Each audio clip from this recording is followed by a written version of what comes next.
Oh, Doug, you're breaking my heart here. Yeah, you're the first of my Brev level participants. So being able to go all the way through the end of the D section, and you just stopped there at the beginning of the C section, and you were just you were really building up to something very cool, and but maybe you ran out of time, um, or just for whatever other reason. But it would have been really great to get to hear the big tutti section. But like, I really appreciate you supporting at the higher level, even though you were only going up to pretty much the end of B with a couple of bars of C. So I'll tell you what, I'll throw in some extra time for you. Just I won't make this like only 20 minutes long or 25 minutes. I'll go a little further. We'll talk about a few things in detail and so on. So I'd say the first thing that I find puzzling is that, like, on this next page, you got these really nicely done slurs. Not consistent. I mean, you left them out of the violas where they really should be. But you got these, you got these nice slurs over your, over like the half bar here and so on. But here on this previous page, it's like just all, there are no slurs at all. Okay, and I'm kind of wondering why not. So maybe just like you forgot to add them or something. But yeah, just would have been great to have, down, up, down. Okay, so yeah, I just kind of missed that, and it seemed to me that the mock-up didn't quite match the score. Right, there were more timpani pitches, and they were on different pitches than what you've got here. So I would just say in general that you probably could have had pitches that matched the harmony of what you were doing here better, right? If you wanted to end on an E, you could have given them a low E or a G, right? And yeah, I'm not sure. Yeah, I think you could have. I think that, like, you could have gotten away with like a E, a G, like a low E, a G, and a B, and maybe a D, and then, like, you could have handled all of, you could have added a little touch underneath whichever downbeat or middle beat you wanted to emphasize. But look, I mean, you could have also done pizzicato, right? And then just had a little touch of timpani at the end. There's a problem of, like, possible overuse here, right? Like, one of the trickiest things about a delicate passage of music like this is getting the proportions right. Right? So, just really making sure that things, like, there isn't any kind of nothing wears out its welcome, right? So I felt that there was almost too much timpani for me as a casual listener, right? I mean, I like the little touches of, I like the little idea of a tam tam here. I'm not sure that it came through in the mock-up, okay, and triangle and so on.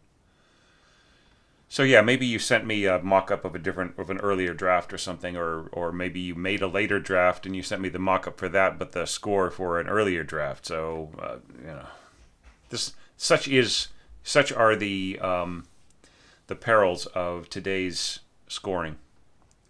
All right, so in terms of, like, scoring, speaking of which, I really like the fact that you told the story with your scoring here, right? Like, you really had the music evolve and change its character and change its color.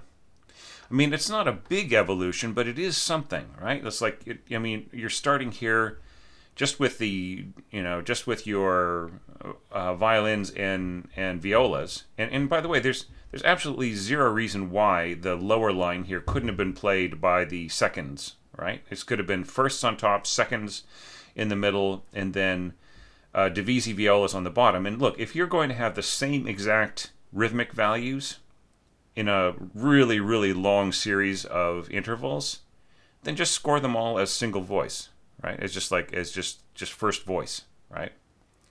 like this. Right? See how you've got all of these intervals in a row? Just score them all out as first voice. And you don't have to write divisi out as a full word, just div period, right? Div. All right, every string player should know what that is. Then when you're done with divisi, then don't write tutti, write unison, but do it as an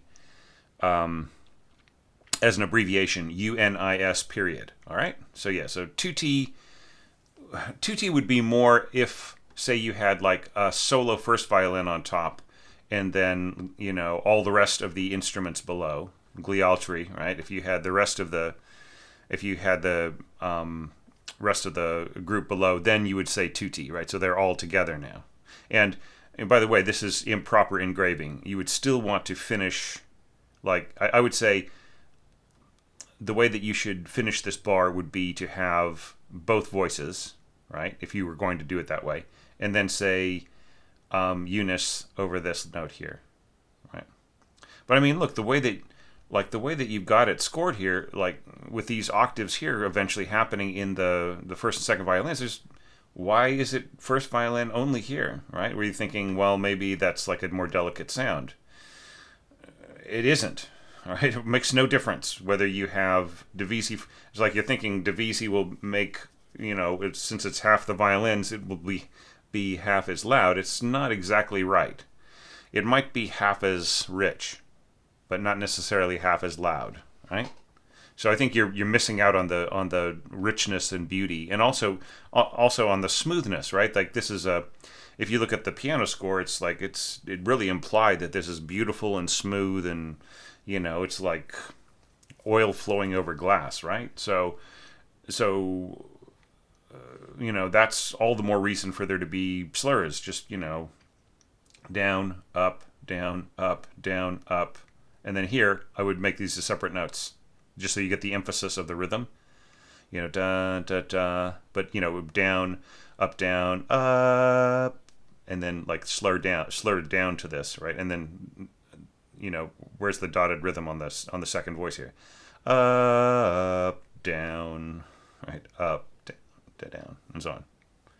All right, so before I dig myself into too many different holes with people out there who are imagining their bowings, and I'm sort of mauling everything around, I will just continue on. Here you're saying no vibrato. So the term for that is non-vib. All right? NONVIB period. Okay, and how long do you intend that to go on? Right? We've got piccolo here. All right, so, and then we're coming back in, and here you're saying 1, right? So was this actually intended to be a first flute line, but, or was this copy-paste from the oboe part and you forgot to take the number 1 off? See, because when you put the number 1 here, you're implying that that this is being played by, like, first piccolo player, right? And you have 2 piccolo players or more. All right, so just like, but all right, well, hang on. Sorry, I'm jumping back and forth so much. So you don't need the number 1, but what you do need is the word ord, O-R-D period, for ordinario, or norm, which I actually prefer, N-O-R-M period. So actually, norm is my preference because it is, there are more languages that use variations of N-O-R-M and then the rest of the word, spelled out than ordinario or ordinary. Okay, so I just think norm is better. Normal. You're going back to the normal state of things. But I mean, whatever works. But that's whenever you say non-vibrato, then you have to cancel it with ord. Okay, and then non-vib. So do you intend that for the oboe as well? Do you want that also to be non-vibrato? Because it would be better if these two matched, right? Especially when you have piccolo in octaves with the oboe, you are bringing out the upper, the sort of those overtones that we normally don't hear in oboe, right? So that is that is part of the charm of it. And there's a ton of things you could do here. Like you could have portato, like you could have a slur over these repeated notes here. So slur over them plus tenuto marks. Da da da ha, da, da, da, ha, ha. Right? So like the portato is more of a or of an articulation from the stomach than it is from the tongue. All right, but I mean the tongue is involved, but in some to a degree, but depending on the instrument and and then of course like for the string player, it's not from the stomach, it's like the bow going the same direction, but there's also an implied like on the first note there is also in a sort of an implied kind of a earthiness too, right? So yeah, and then these could also be slurred. Da, da, da, right? But here you want a tenuto staccato. So be careful when you score tenuto staccato, because what does that mean? What is the sound of a tenuto staccato? It is unga, because you have the ng of the staccato and you have the of the tenuto, right? So you put them together and you get this unga. So just imagine that your finger is covered with something sticky and you're touching like a glass window and you pull your fingertip off. So that is the feeling of a tenuto staccato. So it's almost like sort of a bouncy kind of a thing. So you're going bounce, then tenuto, and then accent, right? So I'm not sure it totally makes sense in the way that you've got it scored out here. So I just want to make sure that you absolutely have thought about what it really is, right? And then here, right in here, these could also be slurred. Da, ta, and then don't slur across this because you want this to be articulated. Ta, ta, right? And the same slurring pattern here. I would go, maybe bow across to this G here, and then so down, up, down, up. I think that would really work well, just to really get some motion in there. When things are slurred so much, like I mean, not that you're doing this, but just talking about slurs more. When slurs just really cover everything, like this big wallpaper thing, and we can kind of lose the sense of motion, the sense of where the pulse and of the emphasis and of the direction of the music, really. And sometimes you can just if you don't want to write in all the slurs, you can just write like piano legato, right? But that still doesn't, the concertmaster is going to go through the score anyways, and they might add a bunch of things in there, and then you, as a less experienced composer or orchestrator, might not even notice what they have done. And then not only did you lose the chance to make a decision, but you're not even aware of whether, of how the decision was solved for you, and you're not able to add that to your box of tricks, right? So both ways, it messes you up. So really study how the great composers wrote slurs into their scores. So I would say probably Beethoven forward is probably the most useful. Although Mozart violin concertos, wow, but I'm just saying, like for models, like Brahms, Tchaikovsky, I would say, Prokofiev, although some of his slurring can be a little weird. But yeah, just look for things where the player was really aware and very hip to the way that the to the flow of energy in the string parts.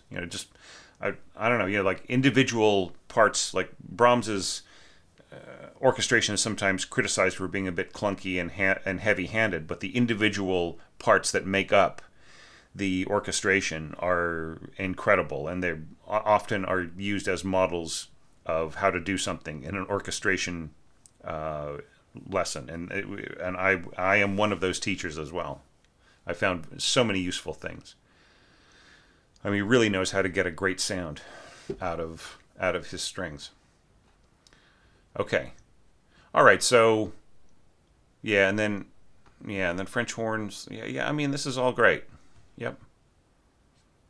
Okay, but this is wrong, right? 1 and 3, 2 and 4. So where did you get that idea, Doug? I want to know. I really want to know. All right, I want you to go back. I think you might have a copy of 100 orchestration tips. Possibly 100 more orchestration tips, all right? So just look. Don't write 1 and 3 as an option for your horns unless both the first and the third are playing some screamingly high stuff. All right? It's like the third player is the assistant show-off. All right? He's the guy who comes in. He's like the, he is like the assistant warrior. But that doesn't mean he is the Batman or the Squire or the right-hand man at all. Okay? So just because just because they're also a high player and also sort of considered to be like a pretty, pretty great player and so on. But that's not like, there has to be somebody who is listening to the first player and is aware of their every move, their every nuance of intonation and everything. And who is that? That's the second, right? So all these intervals here, all these thirds, all these sixths, those will sound beautiful with the first and the second working together, right? And then here you go way lower than the first, and that is also characteristic of a second player's relationship to a first. And then here you end up with this octave, and that is also characteristic of the first and second pair, right? So, ditch the whole 1-3-2-4 thing unless you really are having a situation where there is a lot of high playing that the first needs help with, and there's a lot of low playing that the second needs to match up to the fourth with, okay? So unless that is happening, there's zero need for you to have this layout, all right? It just messes with things. Just go to the Orchestration Online website. Please read my article, my blog post, Hobbits in the Horn section, okay? So just do a search on that. It'll come right up. I think it's just under horn. Like if you just do a search under the category of horn, it'll come right up. Okay. So and here you don't really need A2 bassoons, right? There's nothing about the weight of this that needs to be like, it's that note that sort of suspends as the rest of the harmony goes on, and then here you got that as well. So there's nothing about it that needs to be A2. Okay. All you need is just a single bassoon player, and that will handle that part beautifully. Okay. Alrighty, so now let's move on. Alright, so here we get into this flowing stuff, and here you are turning on the slurs, and I think they all work fine. Bass clarinet and bassoon working together. And, once again, I think, like, do you really need two bassoons? Like, what if you had bassoons playing in octaves? Like, because the second bassoon can definitely play down an octave, and that's the same D as this. So you get the doubling on the double bass part. So it's got more weight, more weight and more clarity on it. And you got the first bassoon above, and that's actually I think that would be clearer and more complementary to the continuing bass clarinet part than the way you've got the A2 bassoons in octaves with the double basses. All right, and let's just stay focused on the patterns. So why do we have these tiny little insignificant slurs on our divisi cello part, but these big sweeping beautiful, I'm just wondering why it's down, up, down, and then here we go, down, up.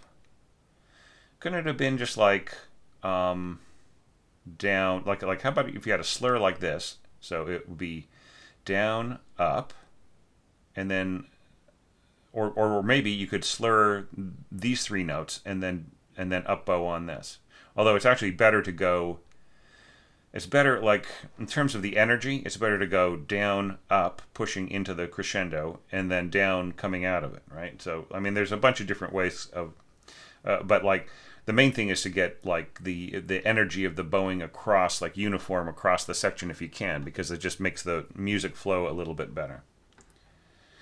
All right, and then here, like, once again, there's no need to have, like, if all of the note values are the same in all of these intervals, there's absolutely no need for them to be in voice 1 and voice 2. It's like the only problem is right in here, right? So, like, for this one bar, split to two separate voices, and then just go right back to first voice in intervals, all right?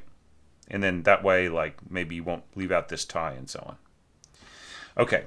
And then here you have to mark divisi, right? D-I-V period. Yeah, but yeah, so I just think that the slurring could be smoother in the cello part, right? Rather than down, up. It just feels like kind of like almost like a horse with like one shoe off. You know what I mean? So just sort of like so you just kind of get your shoulder pushed to the side over and over again. Yeah, so just smoother, longer slurs. I think, but not too long, but just like maybe you just slur each beam group, I think would work better. You just get that because look, you are matching up what's going on the bass clarinet, and the bass clarinet is saying, "Hey, play everything really smooth, guys." So why like it's working at odds against that to have things so disjointed in the cello part. All right. But then you sort of trade off clarinet here, and then you have the oboe and bass clarinet comes back in. It's a beautiful combination. So it's really nicely done as far as that's concerned. So I really like that part, Doug. Yeah, I hope that I'm not coming off as being sort of sarcastic or teasing you about things or anything like that, because I don't intend that at all. I really, I really love this, and I was like. kind of gutted when when it stopped. Right, it was like no, you must continue. I must get a section D from you. All right. So this is all working together, and you know something, Doug? I think you could have easily like say here you've got this surge here in the patterns, and that's all good. But I think there could have been overall like same thing, kind of a nuance of a phrase in your melody, you know, ba da da, then softer da da, then more da da. And just to bring some life into it, some color. Like one of the beautiful things about dynamics in orchestration is that just by pushing or pulling a little, you get a color change, right? It's not just about getting louder and softer, right? That is the beginning of it, right? There are some things that are only possible because of a diminuendo or because of a change of dynamic. There are some colors that are only possible, right? So it isn't just so much the strength, right? It's it's brightness and it's depth and all these other kinds of things. Yeah, so a little bit of snare. Yeah, it's kind of interesting adding the snare in there. Okay.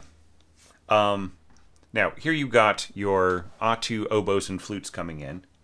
All right. And, the oboe could have started on the low E. It wouldn't hurt anything at all. You should really mark what's the dynamic of the entrance here. So piano and then poco a poco crescendo, right? So yeah, so you got to tell us. And you know what? If you do add 4 wind instruments playing unison with these first violins here, you really are going to have this really fat E just for a second, and then you're going to go to a more spread out sound, right? So I think you should really have your oboe starting in with the second violins, really seriously. All right, and then here you're turning it into a triple octave, but like the only danger about that is you change the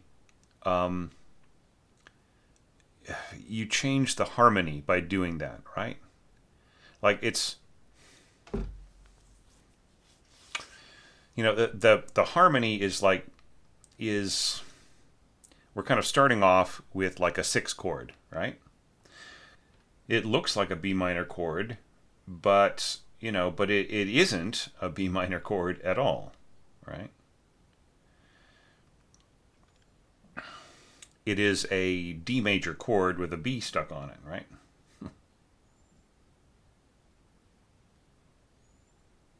So, so you have to be careful when you add the melody below, like you end up with a minor triad, right? We end up with the A minor triad. So it's the same thing as like adding a B below this D third here, and you end up with a B minor triad. So like the whole, of course you have these D's just sort of plowing away here at the bottom. So like, hopefully the connotation of, the whole sort of impressionist harmony kind of a thing comes through. But I'm just saying that like what does this bassoon really do? Whereas like with so much weight on the melody here, A2, A2 upper winds doubling, just a very, very successful kind of a doubling right in here. Who is doubling the violas, right? Here we've got this bassoon thing happening right in here. Like, could the bassoons be doubling the violas rather than just turning this into a big triple octave? And you have to think that, like, if this is A2, then, and this is still A2, then the bassoons are going to be just a little noisy right in there under the violas, right? So they're also going to interfere with the, with the function of what the violas are trying to do in here, right? So it's just once again proportions, right? You just have to be careful about that. Now here, like, finally we have like the horns coming in here to help out with the middle voice and so on. And once again, 1 and 3, 2 and 4, you say, right? And that yet you score them, you score your horns as if they were 1, 2, and 3 and 4, right? So it is exactly the way that you would score it with 1, 2 on top and 3 and 4 on the bottom, right? The first horn on top, third horn takes the middle high pitch, second horn takes the lower middle pitch, and then fourth horn takes the lower pitch, the lowest pitch, right? So it's just, there's just some issues there. Okay. All right. Well, it's still just very lovely. Let's keep going. Really enjoyable. Okay. All right. So, you're bringing in the horns before, and things are kind of getting thicker and more intense. But like, I'm kind of wondering, like, we sort of have this cumulative intensifying of the texture, kind of culminating in the horns and mezzo forte and everything else, right? Okay. And then, like, here at B, that sort of just becomes the approach all the way through, right? And there isn't really a big change to other things. I mean, there's, like, English horn helping out the bass clarinet and so on and so forth, but, like, in terms of, like, the texture, what's the the evolution, right? Like, how are we evolving this, right? It's not that you aren't, but it's just like how much of it is changing and flowing in a way that doesn't that doesn't keep you in the same place for too long. But this is all really cool. I really love the scoring in here. Once again, you don't have to, intervals that have the same, that consistently have the same durations on them should just be all in first voice, okay, until you get to a place where you really have to split them up. Yeah. But this is nice. I mean, like, there is, like, if you really need to, like, tie these longer notes and so on, and that is part of the whole scheme, then this is a good way to split it up. But, like, look, you could just have, like the lower divisi cellos just play this all in one bow, and then the upper divisi cellos play this group, and then bow on this, and so you could make your slurs a lot more generous and a lot more in line with the smoother slurs that we're seeing in the winds, okay. But this is like, I would say, like, the only big danger that you got here is that, like, there's so much weight on the melody, right? That there's a danger of the accompaniment getting a little buried in just the thickness of it. But I mean, I do appreciate that you tone it down dynamically, you bring it down, right? So there's sort of the evolution of it. But the thing is, like, I think that, like, when you drop down, you could have also really lightened things in, very, very much to set up what is to come, right? Because what the big problem that I see here is that, like, while the dynamics evolve, right, the texture doesn't, right? So I mean, and that might work against my advice of saying, like, that dynamics, give you a different color, right? It's not just about not just about loud and soft, but, like, I think in this case that, like, you could have subtracted some elements so that it was lighter, so that when the phrase goes towards this, then the function is way more identifiable, right? So like you have the same strategies for your for your for your patterns, and then when we get to here, I mean, it is beautiful, the idea of the sort of wandering melody emerging out of what we've already heard. But the thing is, there isn't enough differentiation.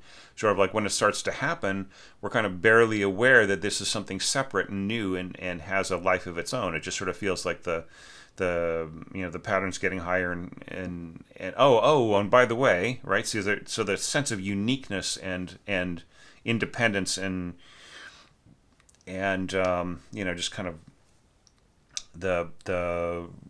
the sense that it's pulling the whole emotion and the sort of solitude forwards gets a little lost because because this texture right in here just kind of carried on the same exact way as before, right? Without just lightening up and easing out a little, right? Just with that approach, like like how can I make your approach stronger? So that's what I would say, like how you could possibly improve on this, and there are definitely ways to do it. You could have more winds take over instead of what the horns are doing, right? Because like how soft can you get on a high G up here with the horns, right? It's just and there's no diminuendo, there's no further diminuendo either, right? And then it just kind of goes into these parts right in here. So I think this needs a little bit more planning.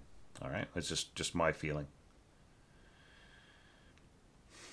All right, so my only critique about this is that like there is some unevenness in the handoffs, right? So the first problem that we have is that how thick this texture is, right? We're starting off with cellos doubled by bass clarinets, and then the English horn has a roll there, and then we're heading up this way, English horn and oboe and the first and second violins, and then suddenly we have a solo flute, right? So it just really like I think you missed some diminuendo hairpins in there as well, but and then it's getting to this very, very soft thing, and then you have this very clear kind of innocent sounding flute right in here. So I mean, if the intention was for that all of this kind of joint action here together, this kind of velveteen army to sort of boil down to just a tiny little harmony and then have the flute take over after it, then I think that this, with judicious lightening of the texture and some diminuendo hairpins and everything else, you could achieve that effect. All right, and I like the little celesta ting right in here. All right, but I still feel that it's a little uneven in the way that one part hands off to the other, right? So I feel like in terms of setting up what is happening with the flute doesn't necessarily like carry on. It just sort of starts something new, and I'm not sure that the audience's ear has been prepared for it in terms of the phrasing. And then here, this is really lovely, and I like the way it starts off in contrabassoon, handing off to bass clarinet, but like the bass clarinet sort of stops, right? Like what happened to the, how does this connect to the harp, right? I feel that the bass clarinet just kind of, especially with like missing the continuation of, like we're missing a note here in the flow, and the flow doesn't connect to what's going on the harp. And I think you could easily do that with, I think the bass clarinet connecting to the harp would be such a cool idea. Right? Just keep going and then dovetail. Although it wouldn't be a true dovetail because they don't have, their timbres just don't really, have anything to do but with each other. But they could still, you could still go up to the point where you are intersecting with the harp's continuation. And I think that this would be way more even in terms of just like the flow and so on. I think also like hanging on to this note might be a mistake in terms of like getting an even, like just getting a clear handoff. Right. Okay, because like the problem that we have here is that this note here would be the equivalent of G at the bottom of the bass staff, just like a concert bass staff, which is the same note as this, right? But like the contrabassoon's timbre is so different from the bass clarinets that like if they don't like if they're not sharing a note that's only an eighth note long, then the whole concept of dovetailing is kind of you're working against it, right? So it would be different if this were like, say, a bass clarinet trading off to a clarinet above, right? And then the clarinet would appear to emerge from the bass clarinet sound. But like in this case, you have the contrabassoon, which really has it's a very unique character. Now that doesn't mean that contrabassoon and bass clarinet cannot work together in octaves, intervals. Can't work together in like flowing from one to the other. But in terms of like holding this note will have a little bit more strength and roughness to it than the bass clarinet above, right? So the concept of it flowing forwards, and I think also like just in terms of the overall flow, the like the slurring, right, could really cover, like you could cover this entire bar with one slur, or cover all of these with a slur, right? Slurring into the harp part to get more of a flow. All right, but this is really cool. Just like little bits and pieces, pizzicato there, and staccato bassoon, and so on. I mean, some very, very nice ideas right in here. So this is a question that I've got. A lot of people have done this. They have resolved. Like this is something that is not in the original piano score, which I am looking at right here. All right, so that last bar before going to section C does not have a resolution in the bass, right? It just ends, right? Which is like that's the kind of uniquely impressionistic quality, right? So it feels like it's going somewhere, but it doesn't, and that frees up the that upper line to wander back down and lead into the next iteration of the melodic statement, of the thematic statement. All right, so but I just feel that resolving it weakens the kind of the flow above, right? So like by giving us an underpinning note at the beginning of the bar, it just becomes about the sense that this E is settling the harmony, but it's not supposed to settle. Like if you settle the harmony, then what's the point of going forward with this wandering melody, right? So it's just like I think that it's subverting the beautiful calm and peace and the way that you're flowing forwards with all of this other stuff. And it's a pity because it's beautiful celesta right in here. I love the sort of pizzicato on top here and the way that these winds are working. By the way, I would make this portato rather than just tenuto tenuto tenuto. I would make it like just putting the slur over the top. Then I think you just get that kind of a floaty quality. Yeah. And then celesta trading off to harp, and I mean there's just a lot of good to say about it, but I'm just starting to see like people throw in an E or some other note here at the beginning, like just throwing in a low note on this, the last bar before section C. So I worry about it. Okay, it's just something I would just like say, like really be careful when you change the harmonic context of something, and B, you do it by adding a bass note that didn't exist in the original piano score, right? So like it's not to say that you can't do that, but just really be careful about it, right? Like when you change that context, you may change the entire feeling of something, the entire emotional point, the entire emotional curve of things. All right, and then kind of going forwards, there's so much promise here. I love the idea of going to brass. That's something that I did as well, and the low horns, and so I think the low winds. I mean, I think that there was just a lot of there's so much that you could have done here, and I'm seeing it starting to come out and so on. So I don't think it's fair for me to pick it apart because it's obviously it's just a draft, right? So if there's some things that some things that you you felt you would have needed work on, and I like and I slash them to bits, then that's like, of course you would have needed more time to get it together and so on and so forth. So I'm not going to comment on too much, but I like the sort of pacing of the timpani here. I think that's a cool idea, and that sort of glittering harp and celesta working together and so on and so forth. Snare drum and bass drum, and you could have ended up with a really beautiful atmospheric kind of a passage right in here, which would have followed what you did right here at the end of B really nicely. Okay, so yeah, so I mean, altogether, I'm just so there's just that, like, you have this kind of wonderful quality about your scoring, and just so I sort of see the ice crystals on the forming on the surface of the river. During the winter, I can kind of I see the sunshine in it, right? Or that wonderful hazy quality under the clouds as they start to roll in when it gets cold and so on. I mean, you just really have a wonderful picturesque quality to your scoring, Doug. So, like, please don't take any critiques the wrong way. Like, for me,